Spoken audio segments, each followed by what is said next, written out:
Hello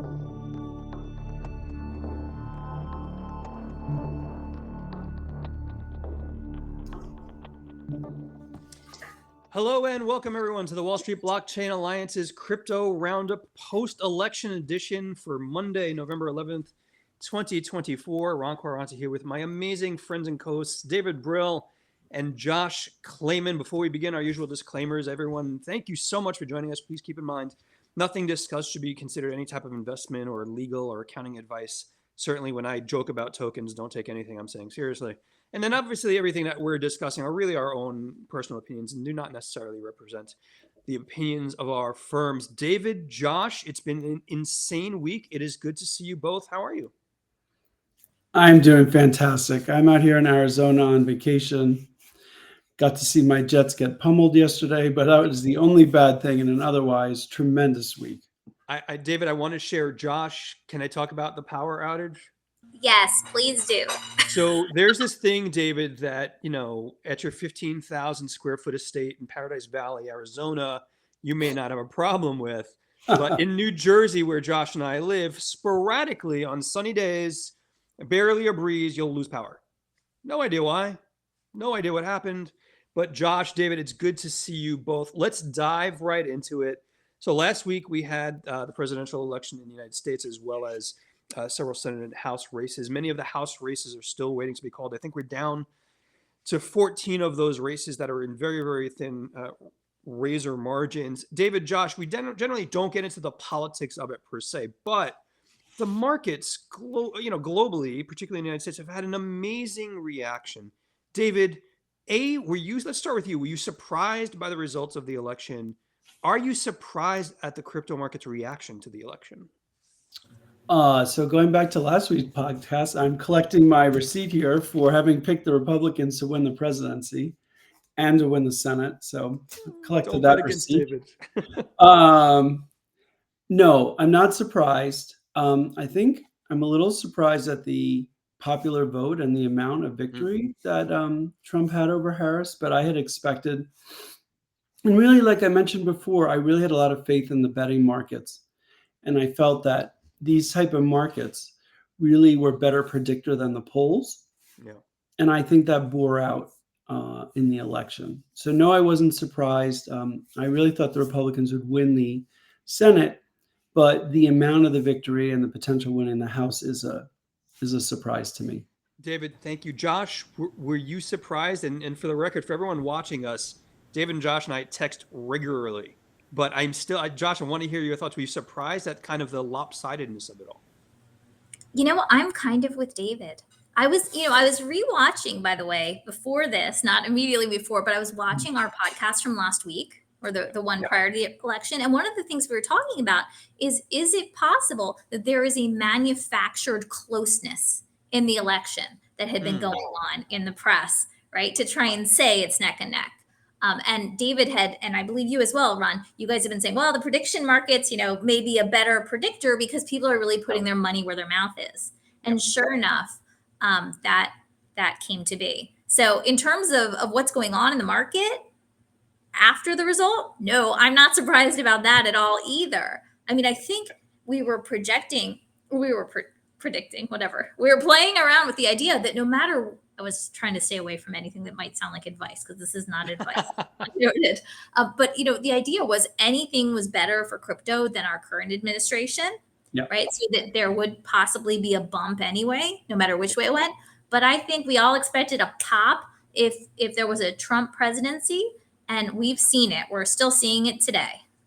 Josh, David, thanks so much. I agree with you, and we've had these conversations many times before. David, you kind of alluded to something that you and I have spoken about, and I know there's a lot of, from some folks in the marketplace, this disdain around prediction markets, and there are certainly some regulatory challenges that have been raised, for example, at the CFTC level. I think at its core, there really is a wisdom of the crowds type of mentality to this, and there's certainly challenges. I find it pretty ironic, David. I think a week or two ago, some news outlets had reported, oh, well, all of these trades at prediction markets are wash trades. It's not real activity. I don't buy that interpretation of it, David. I think the prediction markets, and I love your opinion, really do represent that wisdom of the crowds in some way at a more granular level. Is this the death of polling?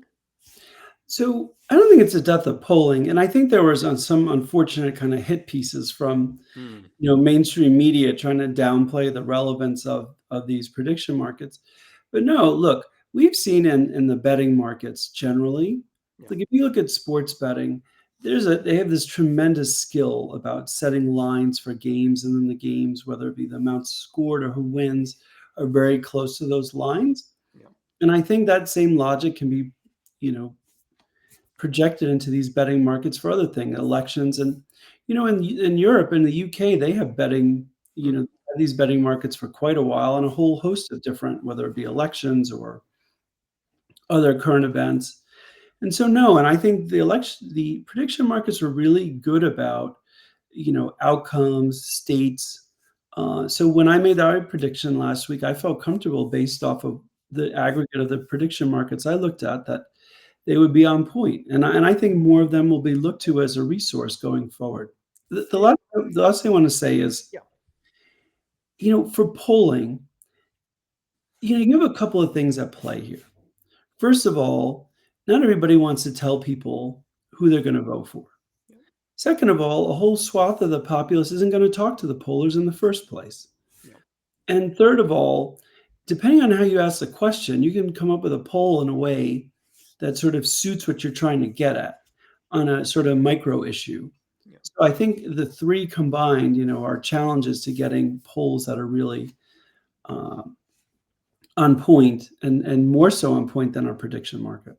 And David, we saw that, and again, the politics or political affiliations aside, there was a pretty prominent Iowa poll that showed Vice President Harris ahead 10 points. That turned out to be patently incorrect. David, I want to push back on the polling comment that I made, and Josh, please weigh in. I'd love your perspectives on it. I sort of do think polling is dead, or at least polling as we know it. And the reason I'm going to say this, David, Josh, polling's been wrong at least the past two presidential cycles, notably wrong. And the antiquated way that a lot of polling takes place really doesn't account for, David, to your point, they don't want to talk to pollsters, or they may not indicate they're voting for a particular candidate. And driving 500 people to a website or knocking on doors, that's no longer a 21st century way of collecting that information. But prediction markets might. Josh, same question to you. Am I wrong, or is polling dead? I mean, there are people who make their livelihood on polling, so I don't think it's Fair. entirely dead. But what I would say is, this whole idea, when you think of what polling could be or should be, it's to assess what is. Whereas I think what we've been seeing with a lot of these elections is polling being used to influence what will be.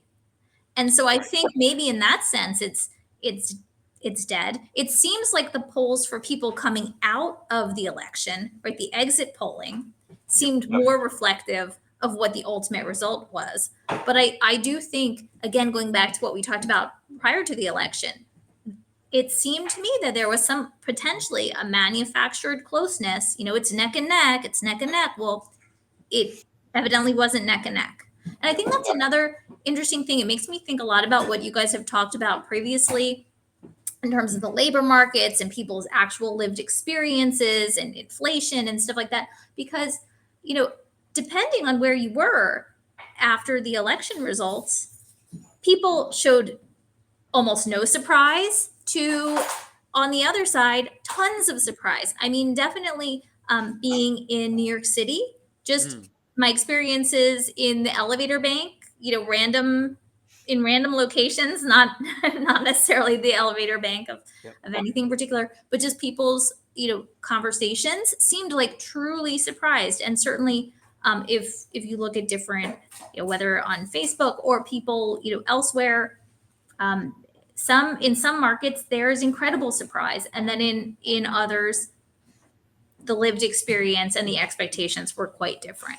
It makes me wonder, Josh, how much of the populace is caught in the bubble of these kind of manufactured data points or information. You see it on the right, you see it on the left, and there's this sense of lacking perspective. And again, all due respect to everyone on either side of the political spectrum, it's difficult to understand what news is reporting when it seems to be reporting in a bubble on any side of the political spectrum. David, we're going to have a policy update with, shout out to Adam Goldberg and to Dina Ellis we're due for a policy update. We'll have them on soon. But David, one other thing politically, I was surprised at the blue wall essentially falling. You and I have seen, the three of us have seen many, many elections. That was tried and true for the Democratic Party for a couple of decades minimum. Were you surprised by that, David? No. Tell me why. And it's something we harped on this podcast a number of times. Yeah.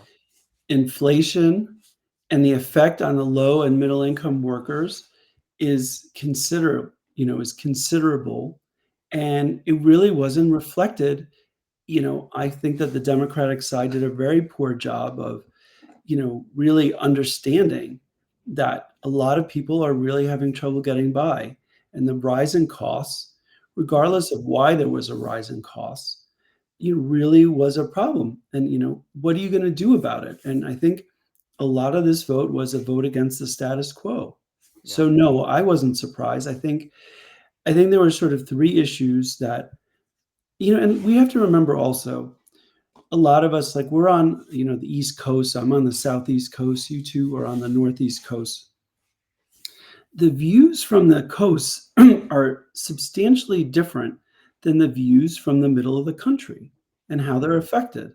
So, no, I really wasn't surprised. I think the polling, it's interesting. I think, Josh, you said it. I think the polling was sort of misrepresenting the closeness of it, because I think if we had looked in the totality of things and what were important to people in the exit polling from this election, it was what we talked about. It's the economy, stupid. And it was the economy. And so, no, I wasn't surprised. David, to that point, it's interesting. And I think it was on Bloomberg Radio. Shout out to Bloomberg. There was a post-election analysis, and it spoke specifically about inflation. And the commentary was that middle income or lower middle income voters, the average Americans out there, don't pay attention to Fed Chair Powell commentary on CPI. They do pay attention to the price of milk. And that was the thing that really swayed a lot of voters. Josh, let me pull you into a conversation we started earlier today. You, as chair of our legal working group, we brought up something with a new administration coming in. One of their talking points, and there's hyperbole for every administration that's coming in, was firing the SEC chair day one. Let me rip up the script, Josh. I think you and I are of like mind on this. He can't do that, can he? I mean, my understanding is that the term continues to run for Gary Gensler. My understanding also is that typically or often SEC chairs may step down ahead of time just so that the next administration can move on. But I don't think that there is a way. I mean, perhaps there is if there's like nefarious activity or something like that. I really don't know. But absent that, I think the statement of firing Gary Gensler on day one, I think that's a non-starter under at least what I understand to be the legal requirements. Nevertheless, there are others who are closer to this, and David, you may be one of them. So I think he could be demoted to be just a commissioner and not the chairperson. Yeah. But my crystal ball thinks that he will be resigning by the end of the year. And there is already the Twitter sphere rumor mill that he will be stepping down before the end of the year. David, for everyone in the audience who may or may not know the importance of the role of the chair, because the chair solely sets the agenda for the Securities and Exchange Commission, correct? Well, I mean, look, in the aggregate, it's done by all the commissioners, but the chairperson is driving that agenda and, is probably the ultimate say on that. Yeah. Look, I think there was an overwhelming mandate here that the current policies and the way that the commission is operating regarding our sector is not what the will of the people want, both in the voting in the election and in, comments made post that. And, I really think, and I think I want to really hear all of your opinions, but I really think that there's going to be a real sea change in how the commission deals with the crypto industry going forward.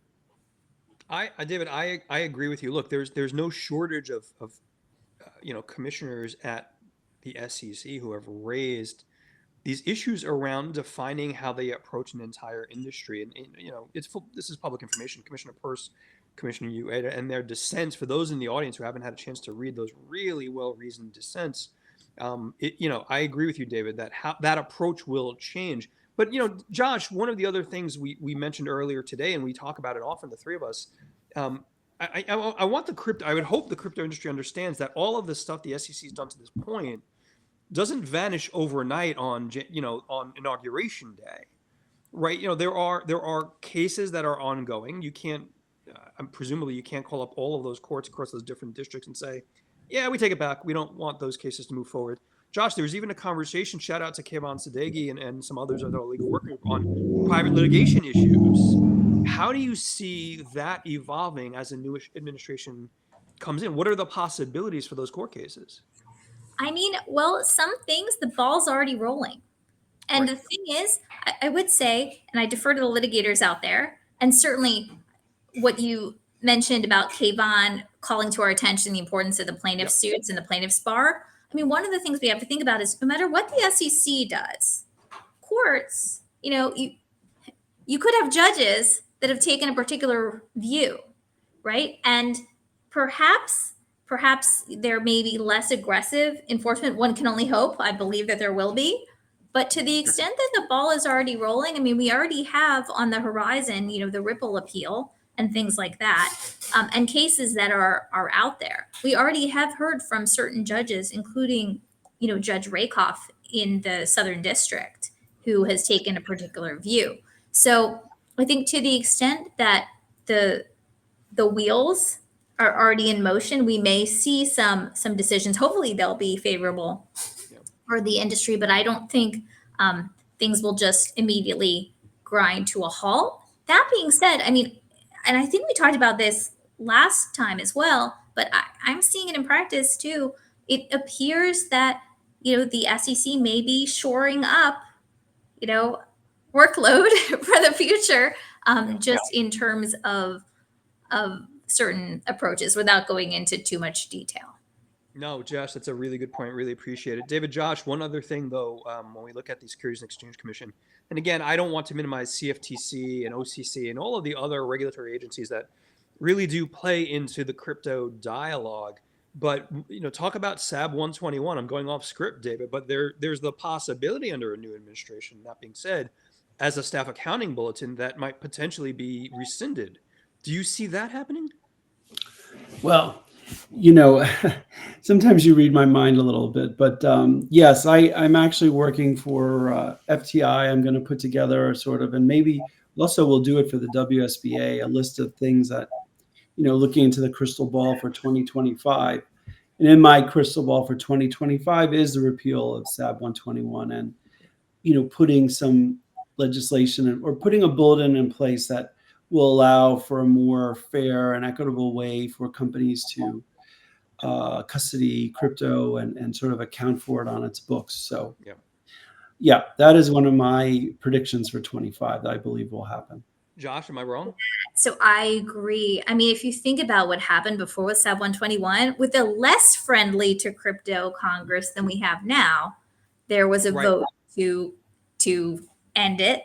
And it was actually the Biden administration's veto that pulled it back. So I think SAB 121 is not going to be with us for that much longer. And it's a quick win, I think, Josh and David, from the perspective of a new administration. David, I cut you off. I'm sorry. Go ahead. I really wonder what President Biden's motivation was to sort of get out ahead of it, especially when you had bipartisan viewpoints on it, why he got ahead of it and said he would veto it. I think if he had an opportunity to replay that, it might have been really helpful to him and then Vice President Harris for them not to veto it and maybe propose amendments to it if they felt necessary, but not veto it. Because I really think that hurt the Democrats when it came to the idea that there was a willingness to work with the industry when there was something that there was bipartisan support for that they just summarily vetoed without really probably looking into all the basis for what it was looking to do. David, let me stay with you on this, and Josh, let me again, we're going political simply from the perspective of understanding the chess pieces on the board. David, in a Senate that has less Elizabeth Warren weighing in on financial matters and financial markets, and kind of influencing the executive branch's policy. How do you see opponents of crypto, the Warrens of the world? Sherrod Brown lost the election for a Yeah. Senate seat in Ohio. Has that anti-crypto army kind of fallen apart because of the election? I mean, I think it's diminished significantly. I think Elizabeth Warren's a little bit of on an island now, and since there'll be a Republican administration, she's not going to have any sway over that administration. Yeah. I mean, according to John, when she was debating John Deaton, she's all for, she said, allowing people to buy crypto and sell crypto, just do it in a way that protects, consumers. I think her message is lessened significantly. I think there won't be blocks on bringing legislation to the Senate. I don't think there will be an ability to stop confirmations of a new SEC chair, or if they decide to go with interim appointments. Obviously, in that case, there isn't an ability to veto those. So I think it's a significant downgrade Yeah. in the ability to stop meaningful crypto legislation from going forward. But also, I think, again, it's the will of the people. We have a new Senate.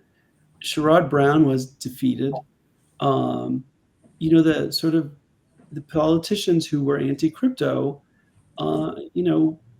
people use their, votes, and, there's some expressions escaping me, but basically they got out to vote and they made their voices heard. And ideally, their voices will be heard. Josh, do you agree with David's perspective? And yeah, tell me your thoughts, please. So I absolutely do. And I think it's a sign of the times when we think of somebody who has been anti-crypto all over social media. We've got John Reed Stark, right? Formerly, Yes. I believe, of the SEC, Yeah. right? Who normally has been, really not mincing any words with his thoughts about the industry and his, criticisms. And if you read what he posted yesterday, I'm just going to read an excerpt from it.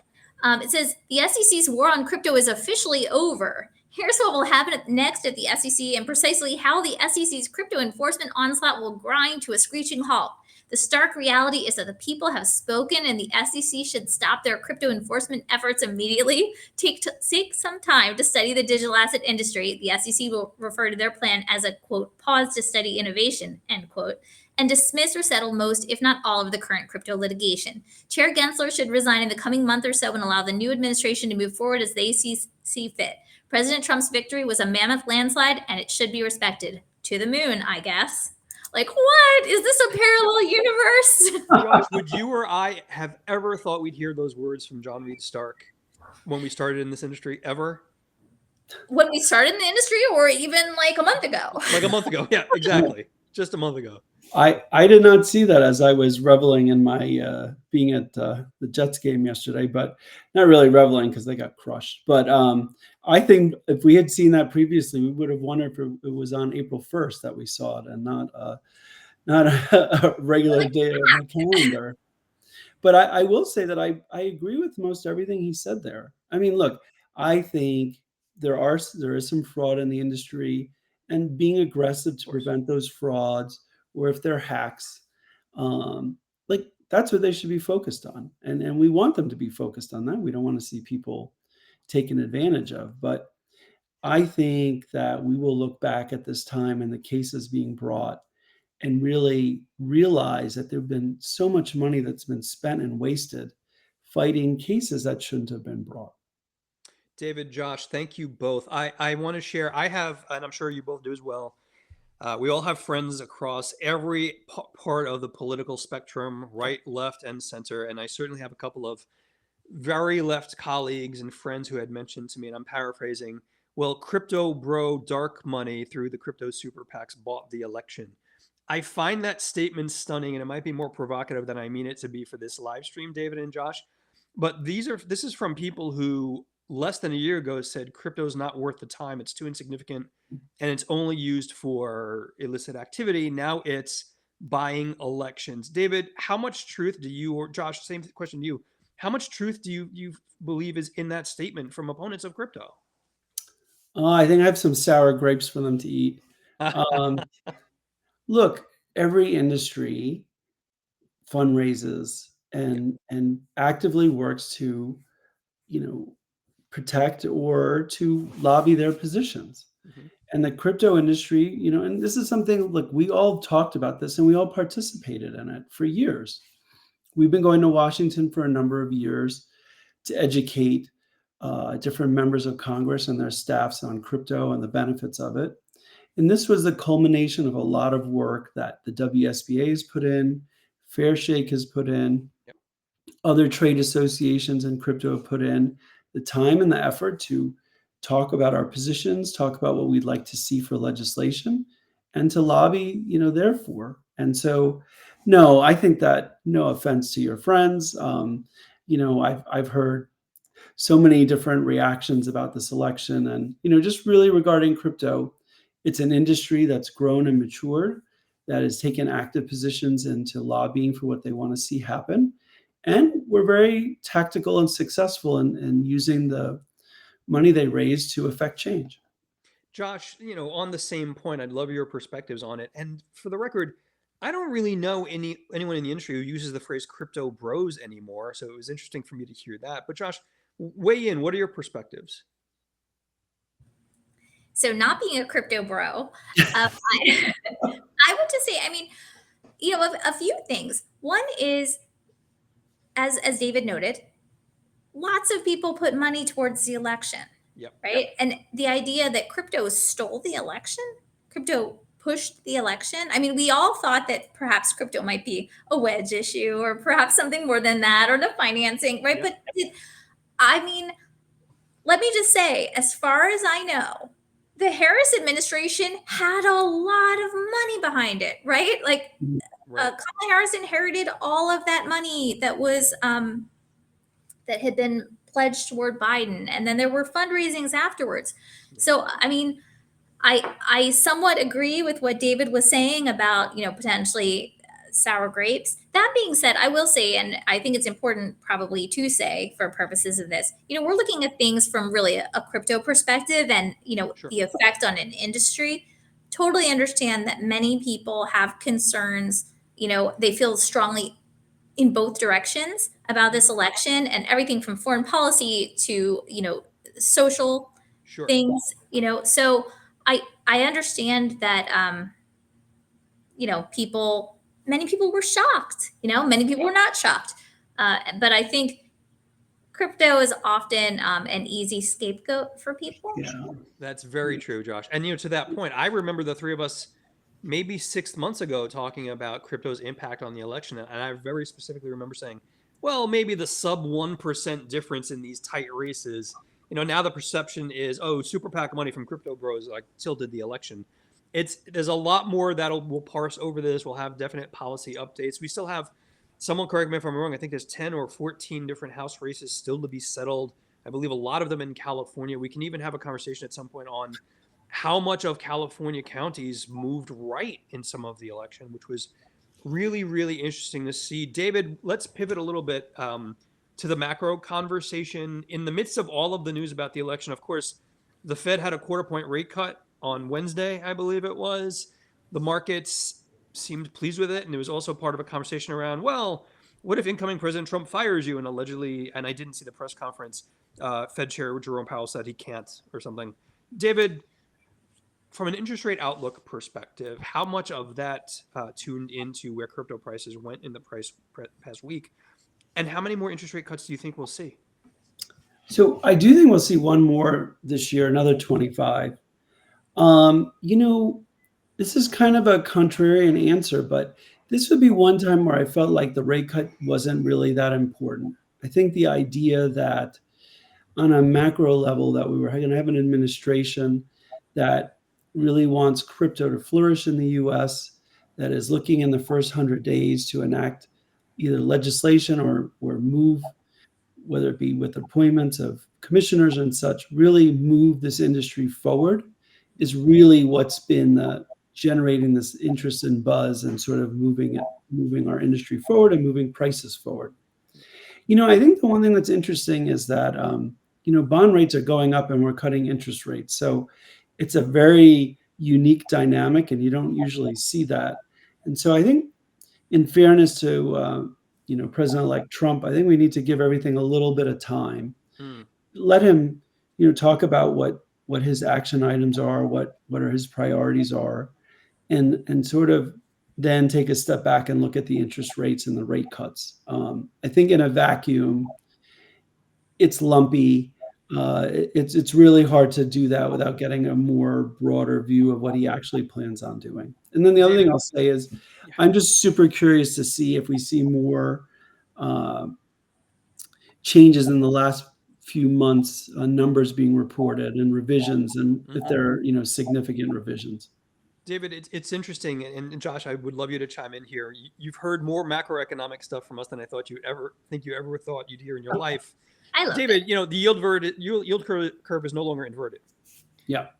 And, from an economic growth perspective, that's relatively speaking a good thing, but long dated bond yields are going up pretty significantly. I'm going to throw out something, David, that might be more provocative again from a macro perspective, but there are some economists saying we're underestimating inflation in the core of the numbers, and sometime next year they're going to raise interest rates, which would arguably put a brake on economic activity. David, are they wrong? It really comes down to your view of what tariffs may be. What are the size of them? How are they used? Yeah. Will they be used, and will they come into play? I could see a world where the tariffs that we had when President Trump was in office, we revert back to those. But there may be places where we subtly or not so subtly talk to certain countries and say, look, we have these tariffs on the table. We think there are actions you can take to prevent us from going ahead with these tariffs, and really using them as a negotiating tool. Yeah. So I think we really need to see how things play out before we take a more profound view on where rates are going. David, thanks so much for everyone. Go ahead, Josh. Oh, I was just going to say, I had read that, and you guys know far better than I do, but that there have been 4 more rate cuts poised for 2025, but that those, they might not be on the table necessarily, depending on how this tariff situation unfolds, with some suggesting that could be tantamount to a sales tax or have effects on inflation, as you guys were saying. So I think that's, I don't know. There's an interesting article out that talks about the Fed's next several decisions being much tougher than its most recent 25 basis point. It's a really good point, Josh. Appreciate it. And for everyone who's joining us on LinkedIn and X and YouTube, if you've got questions for David or Josh or I, please put them in the chat. Really looking forward to answering some of those questions. David, last point on that. When we look at the Fed, and when we look how interest rates are moving forward, we often hear the Fed is data dependent. I think you agree with me. My argument has always been it's backward-looking data dependent, which means in a vibrant economy, the data they react to is already old data. Is that incorrect, David? No, I look, I agree with it. And one of the things I think we would benefit from is, putting some resources to upgrading the way we collect data, and maybe rethinking, what those data processes are. Yeah. I'm gonna say something that's a little controversial, but I think it's something we really need to consider. And I think it is, as a country, if we're willing to onshore more jobs and more manufacturing that are being done offshore, is there a willingness of individuals to pay a little bit higher prices to do that? Because our labor costs here are higher than probably anywhere else, whether it be because of unions or just standard of living and things like that. But I could see a world where these tariffs and changes are presented in a way that, we're going to bring these jobs back to the US. There are going to be higher prices because of that, but there's a higher benefit to the country that these jobs are here and not somewhere else. And that is something I could see as a real dialogue and conversation piece in next year. And you could see a lot of folks have already made the conversation about the national security angle of ensuring jobs, particularly for things like AI chip development, for example. When I don't know what the percentage, David or Josh, correct me if I'm wrong, something like the vast majority of AI-enabled chips are manufactured in Taiwan, for example, or somewhere in the Asia-Pacific region, which, given current geopolitical climate, is a bit challenging for some people. important stuff. And again, it really comes down to, we keep hearing about tariffs, but like what is actually implemented, I think is the key. And it'll be many, many months before we know what that is. Josh, go ahead. Josh, go ahead. I was just going to say, anecdotally, I mean, I have heard from people that certain companies have decided, to proceed differently because of perceived supply chain issues that are in the pipeline with respect to, and having to do with U.S.-China relations. Right. So I think that's something to watch as well. I do think, interestingly, to me, at least, because I do watch the mortgage rates and things like that. And since we sometimes talk about what the effect would be on regular people, to contrast that with others, I had been reading that from the time of the 50 basis point rate cut by the Fed, that actually every week since then, although I haven't checked for this week, the mortgage rate has been climbing, the 30-year mortgage rate. And it's because it tracks the treasuries, which have been going up because of all of what you guys have been discussing. Right. Yeah, the long did, it's interesting. And Josh, that brings us to a point we've raised. Fed cuts interest rates and people are surprised. How come credit card rates haven't come down, or car or auto payment rates haven't come down? Or to your point, why are mortgage rates moving up? It is difficult for those actions by the Fed to percolate through all aspects of the economy. And we've got to remember, for the better part of almost 20 years, David, we had essentially zero interest rates. Yeah. Yeah.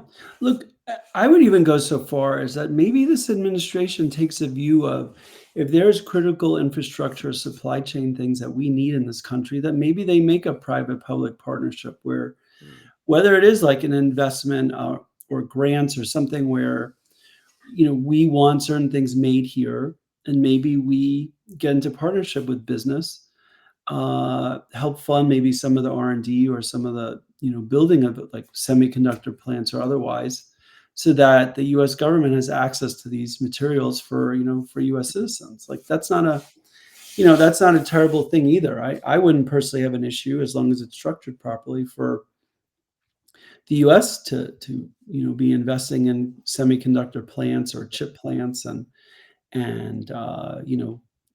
receiving like the first right to buy for the government or things like that. I think that would be a creative way to deal with some of these things and bring more high quality jobs to the U.S.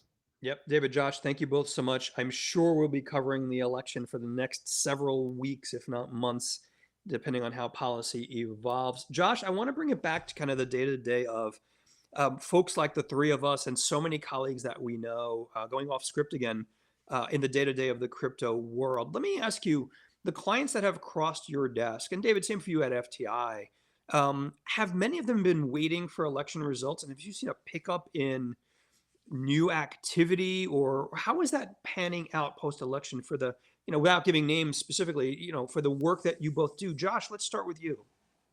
So I would say, and I have said in the past, there are a number of large-scale plans that had been keyed off of like the next move. Like, okay, we will proceed with this if former President Trump becomes President-elect Trump, like, because that will, that's a go. The other way, maybe a no-go. So yes, I would say for very important large-scale things, that is something that is driving. But I would say even just across the board, I mean, it's not just been Bitcoin that has been soaring, or just Bitcoin and Doge, right?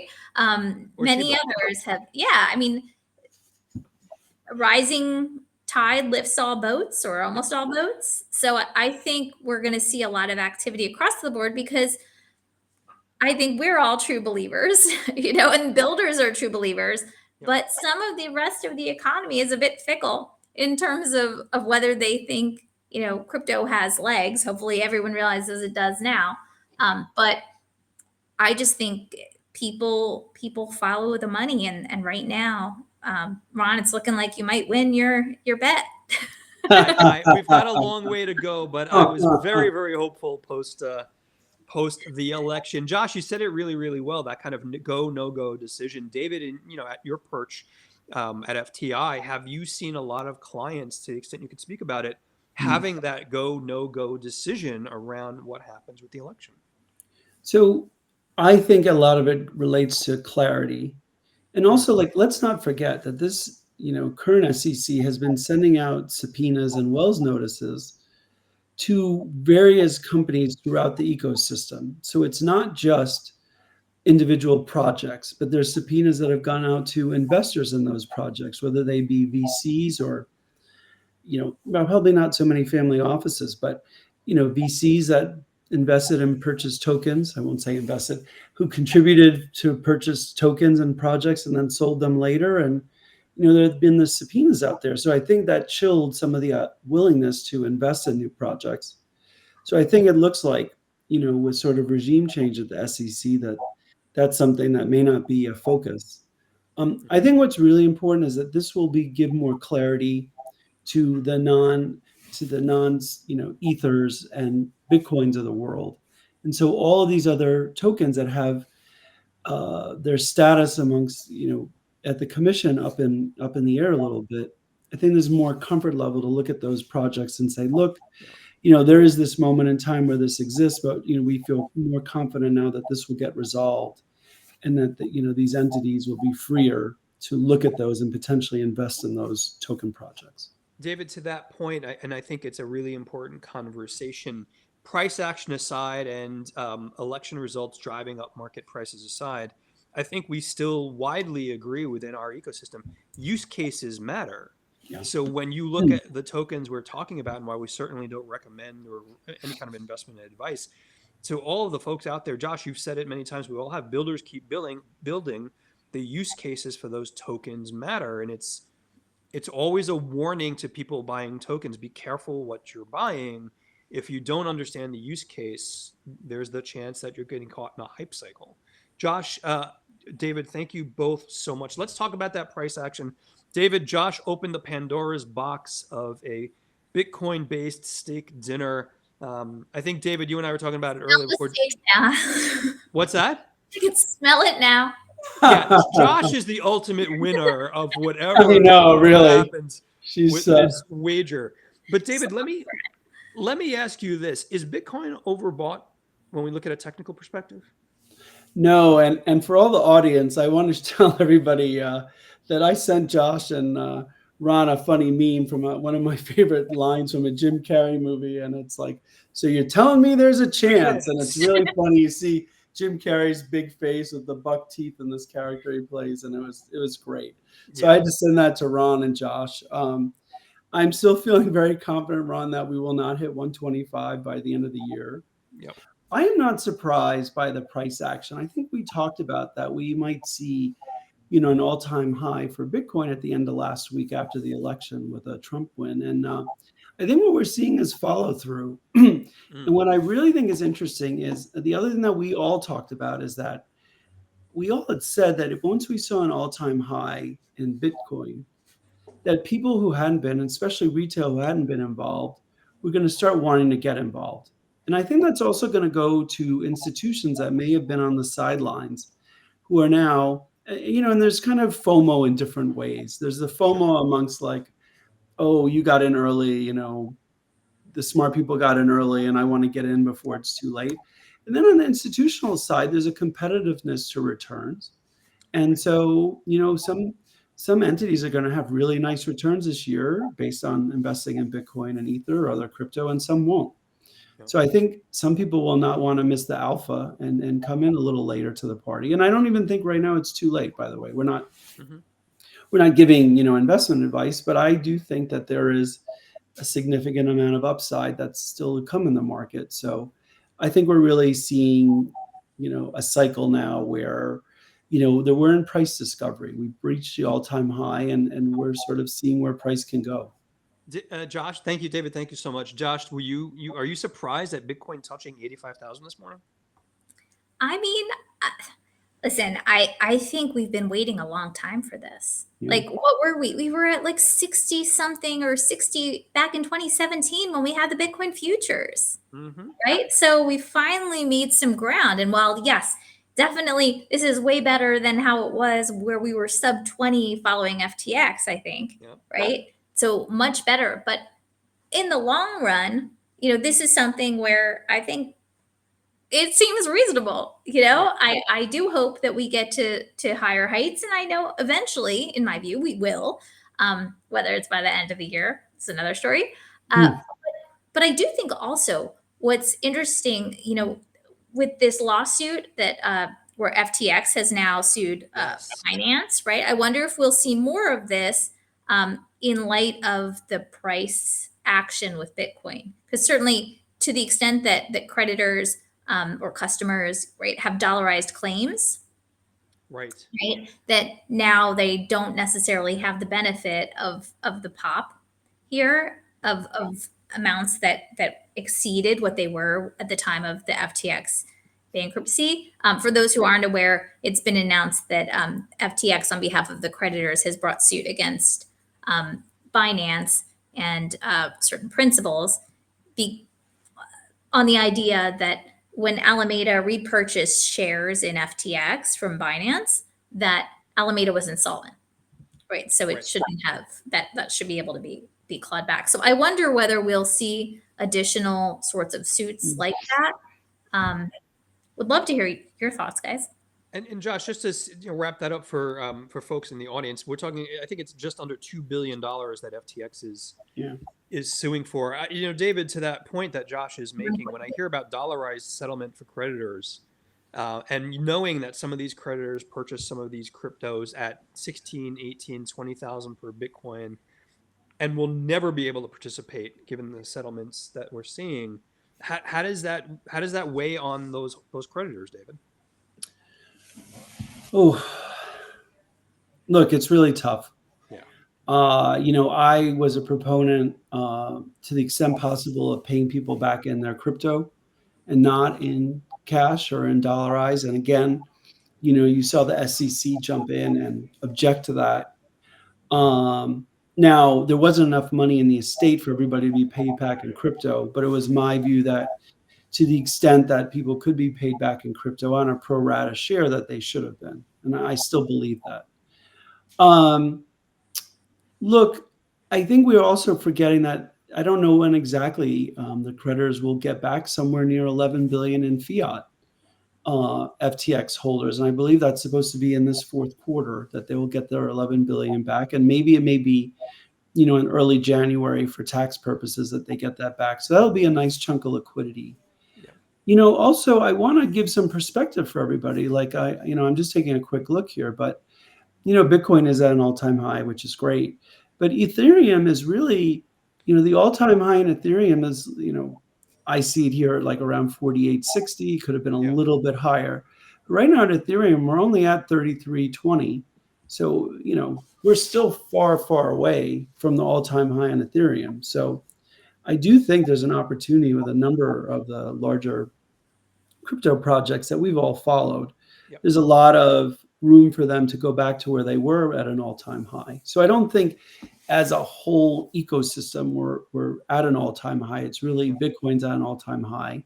And I think, as Josh made the point, we were there a couple of years ago. I mean, and this past summer we really, it really was buy in May and go away, or sell in May and go away. And we had 6 months of really no price action whatsoever. So look, I think if you're new looking at the market, I think you can look at different projects and say, look, yes, Bitcoin's at an all-time high. I think there's bullish opportunities there, but there are a lot of good projects with good use cases that are far away from when they were at an all-time high, and those merit consideration. David, Josh, let's plow into a little of the details of that. David, we haven't done this in a little bit, but I wanted to start with you. When I look at the price action for Ethereum, I kind of feel like there's some kind of headwind to it. At a use case level, is that headwind caused by like Solana, Cardano from a use case perspective? Is it lack of staking at some of the ETFs that are ETH ETFs? What are your thoughts about that kind of drag on Ether price? Well, clearly the lack of staking in the Ether ETFs is a big problem, and it makes them less competitive. And it's unfortunate that that was the only way they were approved. One of my hopes is in this new administration that ETFs that allow for staking are approved, and then the product would really more represent what people's expectations are with Ethereum. I also will tell you, Ron, that I think as Bitcoin hits an all-time high, that people will start looking at Ethereum as the other token that they can buy in an ETF wrapper, and will start allocating money towards Ethereum. So we could see, instead of 100% Bitcoin for that part of the allocation, it could be 75% Bitcoin, 25% Ethereum, or some combination of that. And again, the last thing I want to reiterate that we've all talked about, is that the wirehouses, are still on the sidelines. And so that maybe it's a January thing, but there's still a lot of liquidity that people want to put to work that they can't in their traditional wirehouse accounts. David, really good points. Appreciate it. Josh, let me pull you into this Solana conversation. Again, we're not recommending any particular tokens, but I do want to go back to the election conversation and the SEC. The three of us know there are ETF applications for other cryptos, including Solana. Josh, I won't wager with you. I'm clearly a bad wagerer on anything, but would you imagine a Solana ETF under a new administration? So without speaking specifically about Solana, I would say, because I am aware also of other potential crypto spot ETFs that are being considered, I would say, to my mind, the chances went way up relative to where they were prior to the election. So I think to the extent that we do see a change in enforcement strategy, remember, we haven't seen, and maybe this is for the best, well, I'm sure it's for the best, or I believe it's for the best. But we've been very critical of the SEC saying, "Hey, but you haven't tried to actually bring suit against any of these token, projects. You've only gone after the platforms." Well, maybe that's for the best, right? Maybe in terms of getting something through, not having ongoing litigation driven by the SEC against token projects that the SEC may have alleged involved the offer and sale of securities. Perhaps that could be a boon, especially if the direction's changing in the background. What do you guys think? You go ahead, Ron. I'll tell you after. I agree. And by the way, I want to point out, David, notice how kind Josh is to me, because I'll ask a question about a specific token. She will immediately say, "Not going to talk about that token. Well, let me tell you what I think." Very, very clever. No, Josh, David, I agree with you. I mean, when you look at the applications, again, I don't want to minimize the level of detail required. We all remember Bitcoin ETF, spot ETF application, Ether spot ETF application, where a lot of the rejection of that in the beginning was predicated on, are there market surveillance agreements? How do we make sure there's no price manipulation? The mechanics of how regulated spot ETF operates. And truth be told, we don't know that those exist for make up a token that might have an ETF application, or Solana, or some of the others. So Josh, to your point, there's a lot more than just, hey, the current SEC chair is gone, things are going to be great. Maybe, yeah, but there's still work that needs to be done in the background. David, am I wrong? I'm going to take a different take. Well, I agree with both of you. I think what I had said previously, when somebody asked about on our podcast about what I thought about it, the odds of a Solana ETF, and I said, if the administration stayed in place, I was very bearish about the idea of that. But now, look, if it was decided to not pursue any further proceedings in the Ripple case, I think an XRP ETF in 2025 is eminently possible. I think a Solana ETF this year is eminently possible now that we're going to have somebody else running be the chairperson of the SEC, and also a mandate from the executive branch that they want the crypto ecosystem here to flourish in the US. So again, I'm not talking about the merits of a Solana ETF or the merits of an XRP ETF, but on a regulatory and practical level, I see a pathway for those to potentially be ETFs in 2025. The more interesting ones, come if someone wants a basket of meme coins or a Doge ETF, and at some point there'll be some sort of reckoning around that. But I would say the odds for a Solana and XRP ETF in 2025, depending on the resolution of the litigation that exists, especially with XRP, are much, much higher than they would be if Chair Gensler and the Democrats held control. David, Josh, thank you both so much. I think all three of us have received, I've received multiple text messages from colleagues with just Doge with like 40 exclamation points after it. I'm not recommending Doge for anyone in the audience. David, Josh, we've only got a couple of minutes. There's obviously going to be continued election conversation, certainly through the balance of the year. Josh, before you head to the next Gulfstream trip, what are you going to be focusing on in the coming couple of weeks? So other than work and catching up on, reading in the industry, I've been actually watching a lot in terms of who may be the next SEC chair. So I think one of the names that's been batted around a lot in multiple publications, including MSNBC, but also the New York Post and other places, is Rich Farley, who's a partner at Kramer Levin. I've also seen, I believe, mentioned Norm Champ, Dan Gallagher, Commissioner Uyeda, Heath Tarbert, Paul Atkins, Robert Stebbins. Some are saying that Rich Farley and Norm Champ are the at least in the lead. I don't know if that's the case, but that's what I've seen. One thing though that I haven't been seeing as much, although I did hear this much more when immediately after the election, is where in these articles is Hester Peirce? Yes. Is Hester Peirce under consideration? Does Hester Peirce even want to be SEC commissioner? But I think that's something really to think about. I'd love to hear your views on that. I know you just said what will I be doing for the next week, but I'm really curious about. I'll weigh in a little bit, Josh. I'm a little surprised. Dan Gallagher's name was raised pretty substantially for a week or so, and that seems to have kind of again, I'm not going to prediction markets, David, but that seems to have come off the top of the consideration list, and I don't know why. Josh, David, did you have any thoughts about it? Candidly, I've been enjoying a little bit of my vacation, so I haven't followed it as closely. But what I recall reading is that Hester Peirce wants to stay on as a commissioner, but did not want to be in the role of chairperson. I think Commissioner Uyeda, I think, would be interested in being commissioner or chairperson. I like the idea.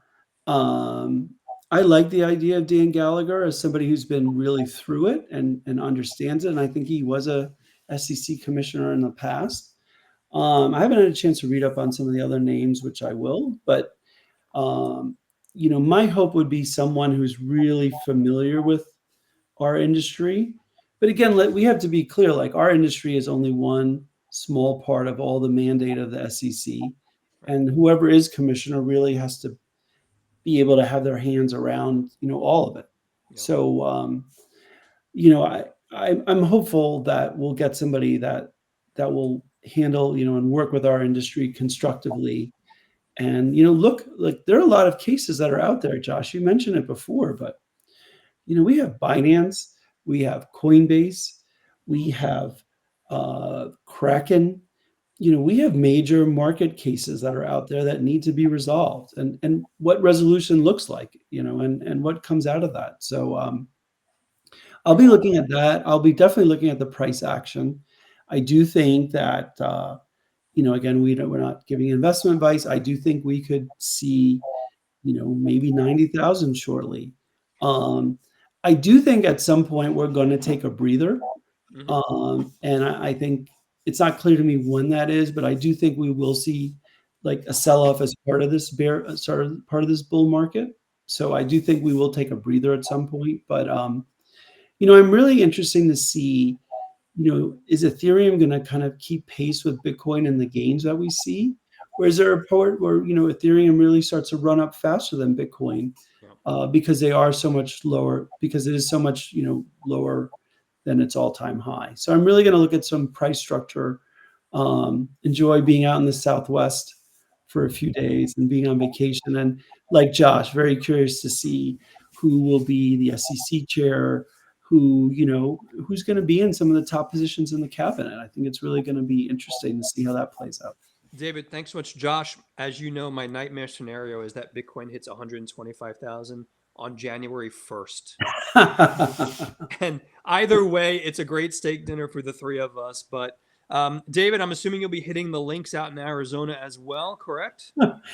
Actually, no, I'm not, I'm not a golfer, Ron, but I did have an excellent steak dinner to put up as a bar for the other restaurants in Manhattan. He's just I went making to it this- harder, Josh.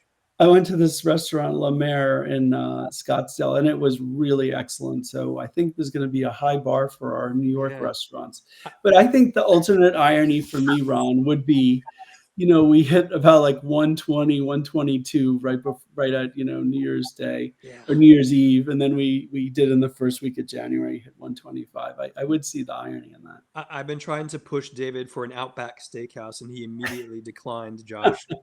Thank you both. We're going to have to leave it there. For everyone who tuned in, thank you so much for being part of this. If you've got additional questions for David or Josh or I, please email us info@wsba.co.